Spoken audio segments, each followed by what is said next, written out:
Agriculture practices हम लोग पढ़ रहे थे। इसमें 7 पॉइंट पढ़े थे। पहला पॉइंट प्रिपरेशन ऑफ सॉइल के बारे में कुछ जाना था थोड़ा बहुत। एक बार उसको रिपीट कर रहे हैं कि अगर हमको खेती बाड़ी किसानी करनी है तो पहले हमको मिट्टी को प्रिपेयर करना होगा। क्यों करना होगा? क्योंकि उसी में हमको अपना जो भी करना है, बीज बोना है, पौधा जो भी लगेगा, जो भी फसल है उसी मिट्टी में होगी।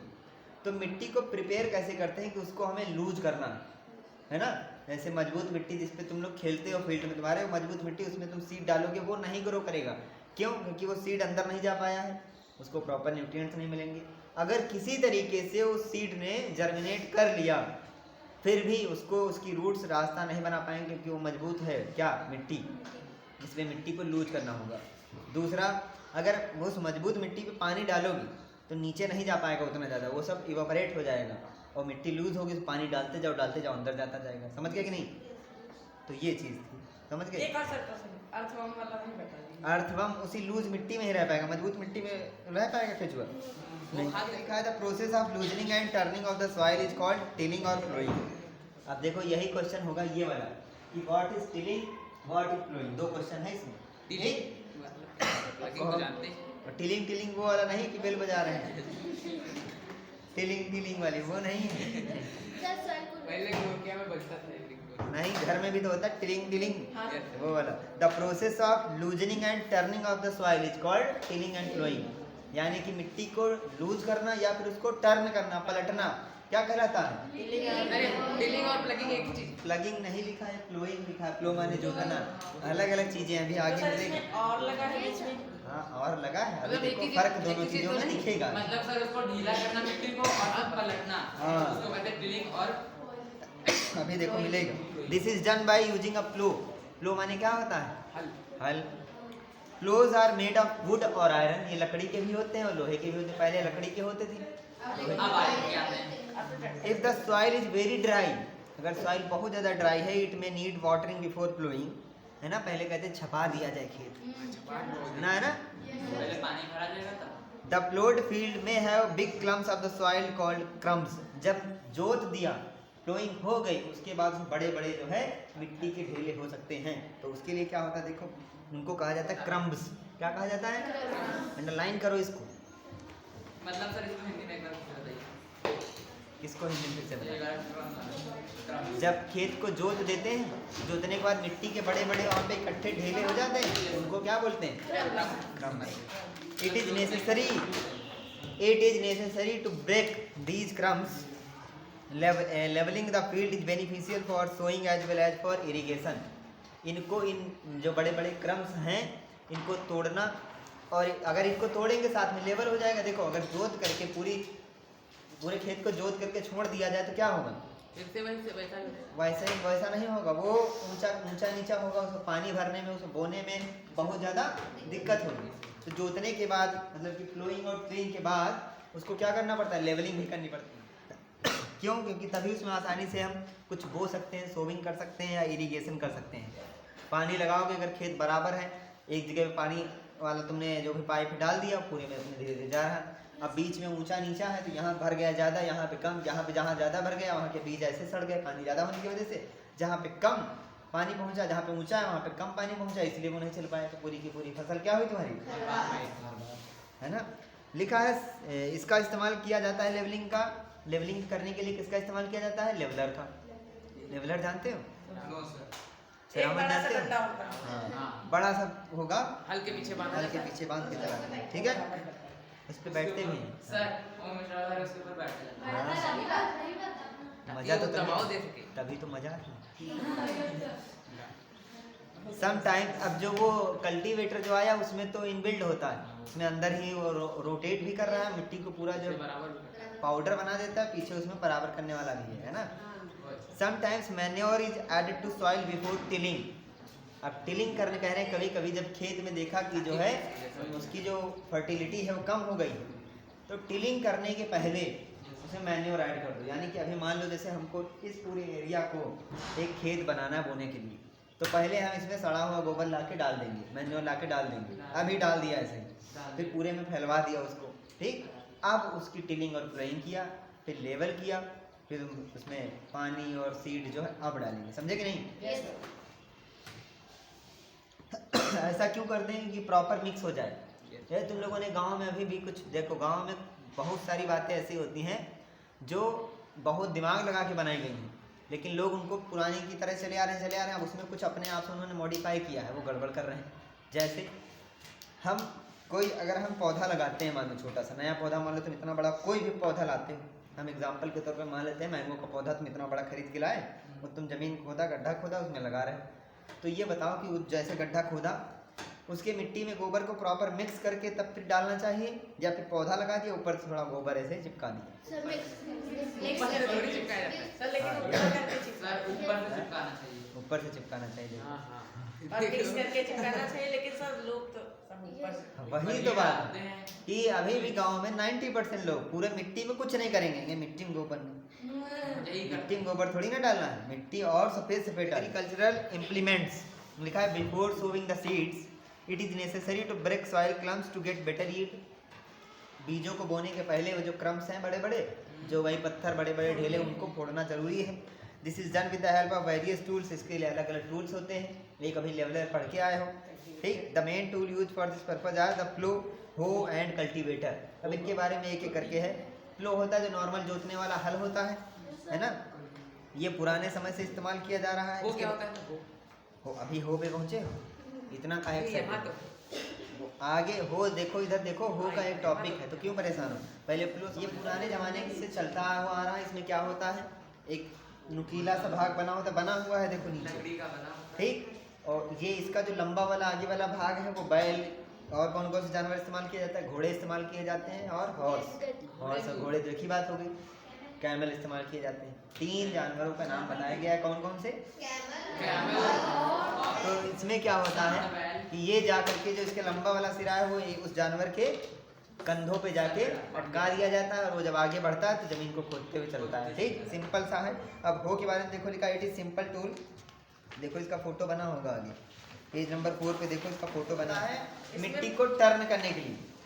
ये ऐसे बना रहता है, इसे मान लो आगे एक डंडा ऐसे लगा दो, इधर देखो ये है, मान लो इसमें डंडा इधर को लगा है, तो ये जब मसीह ऐसे मिट्टी में जाएगा तो इधर की मिट्टी उठा उठा के इधर इधर पलटता हुआ चलता है। ये देखा होगा तुम लोगों ने, देखा है सर, देखा है ना, ये वही है बस, ठीक। तो इसमें क्या होता है हम बता रहे हैं कि इसका फोटो देखो, अभी समझाया दे रहे हैं। फोटो में आओ, इसके देख रहे हो फोटो इसका, इसमें जो सबसे आगे बीम बना है, बीम, ये जाके जानवर के कंधे में फंस जाता है, ठीक। और फिर इसका लंबा सा रॉड है, जो ग्रिप है उसको ऐसे पकड़ते हैं, किसान ऐसे पकड़े हुए हैं, ठीक, बस ऐसे पकड़े हुए हैं। जितना दबाओगे उतना जमीन में गहराई से जाता है, जितना उठाओगे उतना कम गहराई से जाएंगे, बस ये समझ गए। जैसे मान लो कहीं पे गहराई से खोदना, हल्का पुश किया नीचे, हल्का सा करना होता है क्योंकि वो आगे खींच रहा, अपने आप वो जमीन के अंदर जा रहा है। जब देखा तुमने कि उसके ऊपर बहुत ज्यादा दबाव पड़ रहा है जानवर के ऊपर, तो हल्का सा ऊपर पुल कर लेते हैं, तो क्या होता है उसको आसानी होती है आगे बढ़ाने में। ये जानवर पे भी दबाव पड़ता जानवर बैठ जाता है, बैठ थोड़ी देर बाद, जब उसको ज़्यादा काम कराओ थक जाता है, तो इस वजह से ऐसा बनाते हैं। इसके बाद आता है कल्टीवेटर, जो इस समय ट्रैक्टर में चल रहा है, है। यही सही है। लाल वाला ट्रैक्टर देखो चल रहा है। Sowing is an important part of crop production. क्या होता है इसमें, before sowing good quality clean and healthy seeds of a good variety are selected, यानी कि बोने के पहले यस सर। अच्छी क्वालिटी की साफ और हेल्दी सीड्स को चुना जाता है, वैरायटी भी उनकी अच्छी होनी चाहिए, ठीक है। Farmers prefers to use seeds which give high yield. ऐसा कौन होगा जो ये नहीं चुनेगा, फार्मर वही बीज चुनेंगे जो ज़्यादा फसल दे। अब सिलेक्शन ऑफ वीट्स एक टॉपिक है, इसमें क्या है देखो, पहले कुछ कह रही, Monday I saw my mother put some gram seed. उसने देखा था कि उसकी मम्मी ने कुछ जो है चने के बीज पानी में डाले, उसमें से कुछ चने पानी के ऊपर तैरने लगे। तो उसने, तो अभी वो उसके दिमाग में ये आ रहा था कि ऐसा क्यों हुआ, वो कुछ क्यों तैर रहे थे, उसकी मम्मी ने पानी में क्यों डाला था, बताओ किसी को पता है। वो सर बेकार थे, खोखले थे। देखो जो चना जो है अंदर से खोखला होगा वो पानी में तैरेगा, अगर वो अंदर से खोखला है इसका मतलब उस चने को बोने का कोई फायदा नहीं, उससे नया पौधा नहीं उगेगा, समझ रहे हो। अब एक्टिविटी 1.1 इन्होंने बताई, पहली इस साल की पहली एक्टिविटी आई एक्टिविटी ये है कि कह रहे हैं कि एक बीकर में पानी भरना है आधा, उसमें गेहूं डालने हैं और उनको कायदे से मिक्स करना है, थोड़ी देर वेट करना है। क्या देखने को मिलेगा कि कुछ गेहूं उसमें ऊपर तैरते हुए दिखेंगे। वो गेहूं होते हैं खाली, है ना, और उनके अंदर जब कुछ नहीं तो क्या बचा, सिर्फ उसका छिलका बचा है। स्टील मतलब कायदे से उसको चलाओ, मिक्स करो, ठीक है। ट्रेडिशनल टूल्स, सोविंग के कुछ ट्रेडिशनल टूल्स होते हैं। यहाँ पे बैठे ज़्यादातर लोगों ने ये नहीं देखा होगा, क्योंकि हम लोग के यहाँ ये होता है कि खेत को जोत दो और हाथ में बीज लो, ऐसे से छिड़क दो, है ना। ये सही तरीका नहीं है, क्योंकि इसमें क्या होता है, कहीं पर ज़्यादा बीज गिर जाते हैं, कहीं पर कम होते हैं, है ना। तरीका सही ये वाला होता है। देखो इसमें दो किसान हैं, एक हरी टी शर्ट में और ये येलो टी शर्ट, दिख रही। इन दोनों के आगे बैर है और उसमें पीछे एक टूल लगा हुआ है। वो टूल कैसा है, जीप जैसा, कि वो जमीन में खोदता हुआ चल रहा हल्का हल्का। पहले जमीन को कायदे से, मिट्टी को कायदे से जोत दिया है, ठीक है। फिर उसके बाद ये उसमें जा रहा, ऊपर उसमें कीप बनी हुई है, ऊपर इसमें लगातार बीज डालते जाते हैं और एक एक दो दो बीज नीचे जाते रहते हैं। जितना आगे बढ़ेगा उतने बीज नीचे गिरते जाते हैं, समझे कि नहीं। जैसे चक्की में होता है, ऊपर से थोड़े थोड़े गिरते हैं और पिसते जाते हैं, वही इसमें गिरते जाते हैं और जमीन में लगते जाते हैं। प्रॉपर जो बड़े खेत होते हैं जिनमें प्रॉपर सिर्फ फसल ही होती है, वहाँ पे होता है ऐसा, अपने यहाँ भी होते हैं बहुत जगह। अगला है देखो सीड ड्रिल। सीड ड्रिल में क्या होता है, इस समय कह रहे हैं सीड ड्रिल चलता है 1.2B, फिगर बना हुआ है। ये ट्रैक्टर के पीछे लगा दिया जाता है। हमारे वहाँ इसमें यूनिफॉर्म इक्वल डिस्टेंस पर क्या लगते हैं, बीज गिरते हैं। यूनिफॉर्म मतलब एकदम जैसे यूनिफॉर्म तुम लोग पहने हुए हो तो सारे के सारे एक ही यूनिफॉर्म, एक ही तरीके के ड्रेस, है ना, वही चीज़ इसमें। ये तो सिर्फ सर खोलता है। हाँ, इक्वल डिस्टेंस एंड डेप्थ। अच्छा, ये बाद में मिट्टी से कवर भी करता है सीड्स को, वरना क्या हो, तुम बो के गए इधर उधर, चिड़िया अपनी पार्टी कर रही थी, वहाँ भंडारा लगता है ना, तो मिट्टी भी ऊपर से डालता है। There is a nursery. अब देखो पूछो कि फिर से दिमाग में कुछ आया है कि उसके घर के पास एक नर्सरी, उसके स्कूल के पास। उसने देखा वहाँ छोटे छोटे पौधे जो हैं बैग में रखे जाते हैं, और वो ऐसे क्यों रखे जाते हैं, तो पहले उसका जवाब दे रहा है, seed of a few plants such as paddy are first grow in nursery. धान के पहले बीज ऐसे ही बोए जाते हैं, फिर उसकी बेड़ बनाई जाती है, पता है, फिर उनको वो किया जाता है ना। तो वही कह रहे हैं, उनको पहले किया जाता है, बोया जाता है, सीडलिंग्स उनके छोटे छोटे पौधे बन जाते हैं, जिसको यहाँ तुम लोग क्या कहते हो, बेड़। फिर उनको निकाल के मैनुअली निकाल के एक एक को प्रॉपर डिस्टेंस पर लगाया जाता है, ठीक। Some forest plants and flowering plants are also grown in the nursery. कुछ होते हैं डायरेक्ट गेहूं की तरह सर, इसको क्यों नहीं ऐसे ऐसे फेंक के, इसको नहीं बो सकते वैसे, क्योंकि इसके साथ में और भी खरपतवार निकलेगा, और ऐसे निकालने से देखो इनका जो पौधा होता है और गेहूं के पौधे में बहुत अंतर होता है। कभी पास जाके देखे हो, तभी तो सब सेम लगता है। वो भी तुमने पास से जाके देखा, दूर से देखा, कभी पास। आगे लिखा है appropriate distance between the seed is necessary to avoid. अब देखो वही आंसर मिल रहा है कि ऐसा क्यों करते हैं, क्योंकि दो प्लांट के बीच में अप्रोप्रिएट डिस्टेंस होना जरूरी है, क्योंकि ओवर क्राउडिंग हो जाएगी प्लांट्स की। मतलब एक जगह पे जैसे मान लो, अगर देखो इधर मान लेते हैं इतना बड़ा खेत है, ठीक है, इसमें एक पौधा यहाँ पे लगा हुआ है, एक यहाँ ऐसे लगाना था, तब तो ये प्रॉपर न्यूट्रिएंट्स इनको मिलेंगे। लेकिन अगर तुम ऐसे ही छिड़क दोगे इसमें, तो यही इस वाले बीज के लिए इसको हम ए नाम दे देंगे, तो ये इसका इतना क्षेत्र है, ठीक है, इतने क्षेत्र से न्यूट्रिएंट्स प्राप्त करेगा। लेकिन क्या वो यहीं पर एक और बीज आ गया, तो अब इसी के न्यूट्रिएंट वो भी अपना करेगा कि नहीं करेगा, निकलेगा, तो ये वाला पौधा उतना अच्छा से चल पाएगा ना, वो चल पाएगा ना वो चल पाएगा, दो लगेंगे, खर्चा डबल, इनकम कम हो रही, इसीलिए, समझे। सिर्फ न्यूट्रिएंट्स ही नहीं, सनलाइट भी। इतने क्षेत्र में यदि सनलाइट पड़ रही होगी, पहले एक पौधा लेगा, अब वहाँ पे दो पौधे हैं। यहाँ पे जो वाटर डालोगे, एक पौधा ले रहा था, अब दो पौधे, और हम तो सिर्फ दो बता रहे हैं, हो सकता है वहाँ पे ज़्यादा हो जाए, और कहीं पे यहाँ पे एक पौधा नहीं आएगा, यहाँ की फालतू जमीन वेस्ट हो रही है, यहाँ पे जब न्यूट्रिएंट डाला सब वेस्ट चले गए, खराब हो गए, तो खर्चा बहुत ज़्यादा। 1.5 है adding manure and fertilisers. Manures और फर्टिलाइजर्स क्यों ऐड करे जाते हैं, कैसे देखो, पहले तो मैन्योर और फर्टिलाइजर में डिफरेंस पता। चीज़ों को डिकम्पोज करके बनाया जाता है, जैसे किचन वेस्ट हो गए, एनिमल वेस्ट हो गया, इन सब चीज़ों से इन सब चीज़ों को डिकम्पोज करके जो बनाया गया उसको क्या बोलेंगे? फर्टिलाइजर्स हैं जो डिफरेंट डिफरेंट केमिकल्स को मिला करके लैब में बनाया जाता है, फिर उनको बड़े स्तर पर बनाया जाता है। ठीक, तो ज़्यादा अच्छा कौन है तुम्हारे हिसाब से? नहीं फर्टिलाइजर्स मैन्योर। कितने लोग कह रहे हैं मैन्योर वाले हाथ उठाएं, फर्टिलाइजर वाले हाथ का है? बूझो कुछ कह रहे हैं कि I saw a healthy crop growing in a farm, in the neighboring farm the plants were weak, why do some plants grow better than others? ये तो बहुत ही आसान है। कह रहे हैं कुछ पौधे बहुत अच्छे उग रहे थे, बढ़िया ग्रो कर रहे थे, और कुछ जो हैं बेचारे छोटे रह जा रहे थे, कमजोर रह जा रहे थे।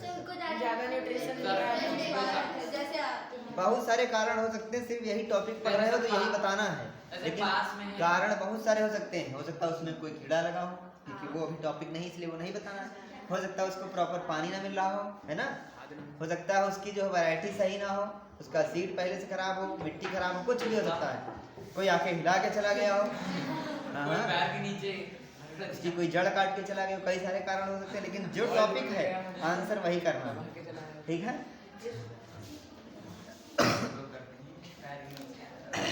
लिखा है soil supplies mineral nutrients to the crop plants. मिट्टी ही तो पहुंचाती है न्यूट्रिएंट्स किसको? Crop plants. These nutrients are essential for the growth of plants in certain areas. Farmer grow crop after crop in the same field, the field is never left uncultivated or fallow. Imagine what happens to the nutrient. अब देखो तुम ही लोग अभी बताओगे, answer करोगे कि जो लोग खेलने कूदने कहीं फील्ड में जाते हैं, वहाँ की मिट्टी क्या काली होती है कि वाइट होती है? कोई ऐसी जमीन हो जहाँ पर कोई फसल बहुत सारे टाइम तक ना बोई जाए, तब क्या होगा? देखो मेरी बात सुनो, अगर तुमने उसमें फसल कोई भी बोया है, इसका मतलब तुम उसको लगातार पलट रहे होंगे, टिलिंग प्लोइंग ये सब चल रहा होगा।